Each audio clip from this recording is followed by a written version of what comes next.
John J. Hoover was the proprietor of the Cabinet Billiard Parlor in Fairplay. He was rarely known to be sober, overindulging in the very product he sold. Also, he was a killer who was sentenced to 8 years in prison in the Park County Courthouse, but this isn't the end of the story. Actually, it isn't even the beginning. So, let's go back to the start.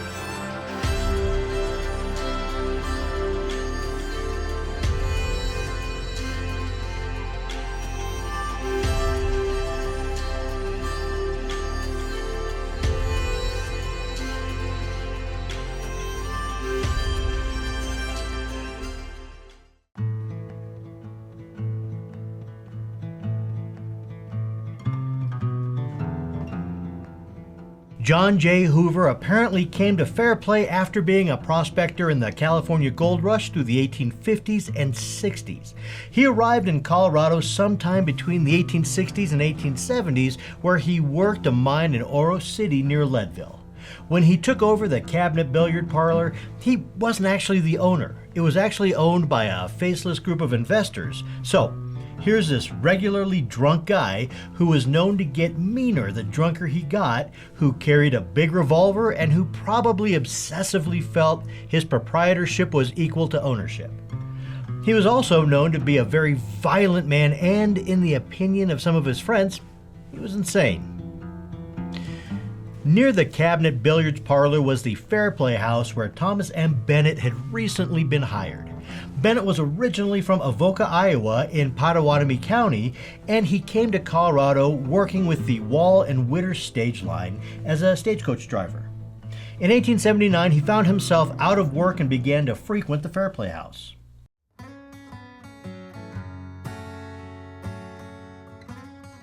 Back in those days, water was brought into Fairplay by a series of ditches and gutters that fed off a nearby creek. If someone in the town needed water, they'd temporarily dam the gutter to fill a pool on their property.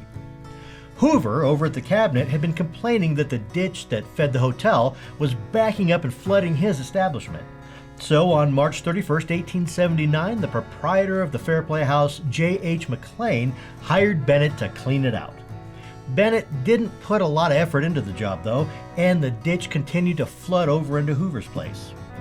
Hoover was furious, and of course, he was drunk. At about 2 o'clock on Tuesday, April 1st, he marched down the street into the Fairplay house lobby, and Bennett was there leaning on the counter and looking in the register. Hoover pulled out his pistol and pointed it at Bennett's face, angrily saying, "I own that house and lot, and I'm not going to have my family imposed upon." Bennett stood from the counter and said, "Hold on, I don't want any trouble, nor I don't want to impose on anyone." But while he was talking, Hoover pulled the trigger, shooting him through the left breast. The ball passed completely through Bennett's body, and he fell forward onto the counter. A boarder knocked up Hoover's arm while he was prepared to fire a second shot. Bennett fell on the floor, at which point Hoover started yelling, "Get up there, goddamn you!" But by that time, 3 men were preventing Hoover from taking that second shot. So Hoover left.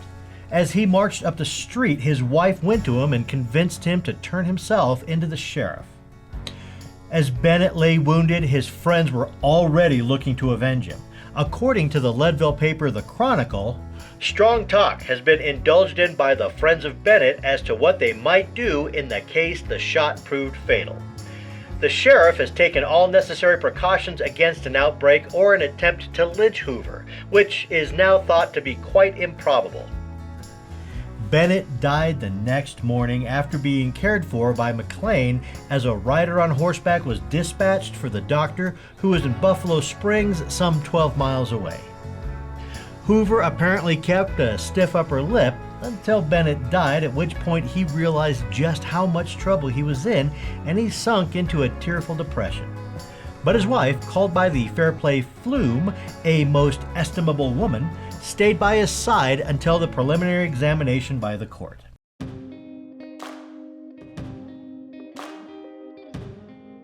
Hoover stayed in jail waiting for the district court to hear his case for a year.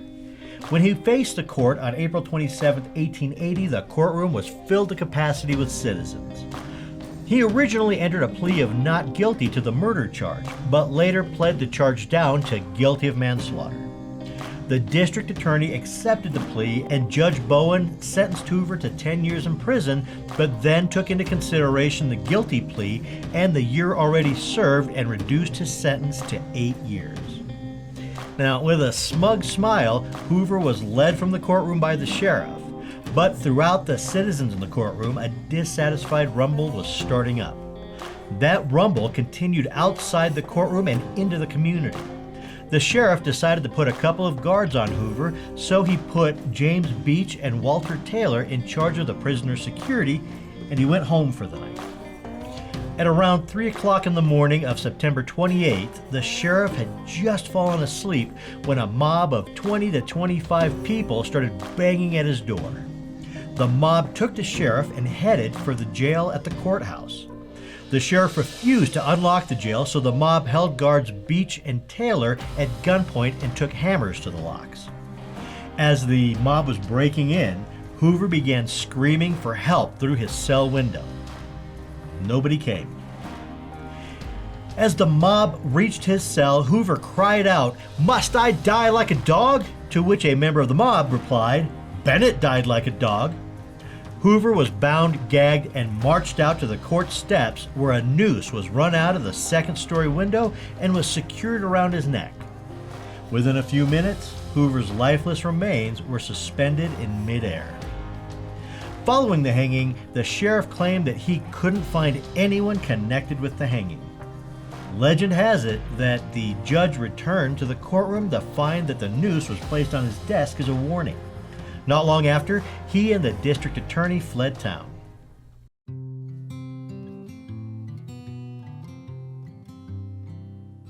"73 years later, on March 14, 1953, workmen were disassembling part of the courthouse to build a fireproof vault for the county's records.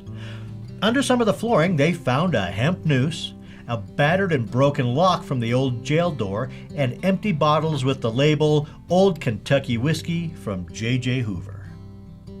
Now, if you want to find out more about this old building, its history, its preservation, and the plans for its future, you can go to southparkheritage.org/old-courthouse.